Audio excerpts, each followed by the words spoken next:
আসসালামু আলাইকুম বন্ধুরা, আমার নতুন আরেকটা ভিডিওতে আপনাদের স্বাগতম। আমি আছি আমার এই ছোট্ট পেঁপে বাগানে। আর দেখুন, গাছ থেকে সরাসরি আমি পাকা পেঁপে পেড়ে নিলাম। বন্ধুরা, পাকা পেঁপে শুধু মিষ্টি আর সুস্বাদুই নয়, এর গুণাগুণও অসাধারণ। আজ আপনাদের বলবো পাকা পেঁপের অসাধারণ গুণাগুণ সম্পর্কে। প্রথমত, পাকা পেঁপে হলো ভিটামিনের ভাণ্ডার। বিশেষ করে পাকা পেঁপেতে আছে ভিটামিন এ, সি আর ই, যা আমাদের রোগ প্রতিরোধ ক্ষমতা বাড়ায় এবং শরীরকে সুস্থ রাখে।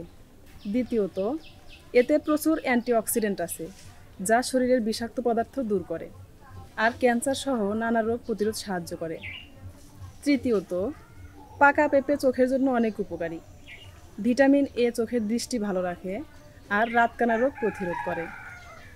চতুর্থত, এতে প্রচুর ফাইবার আছে, যা কোষ্ঠকাঠিন্য দূর করে আর হজম শক্তি বাড়ায়।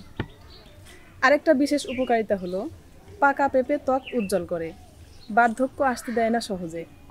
তাহলে বন্ধুরা, প্রতিদিনের খাদ্য তালিকায় যদি পাকা পেঁপে থাকে, তবে শরীর থাকবে সতেজ আর মন থাকবে ফুরফুরে।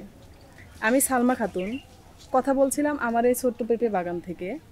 ভিডিওটি ভালো লাগলে অবশ্যই লাইক, কমেন্ট, শেয়ার করতে ভুলবেন না। সবাই ভালো থাকুন, সুস্থ থাকুন। খোদা হাফেজ।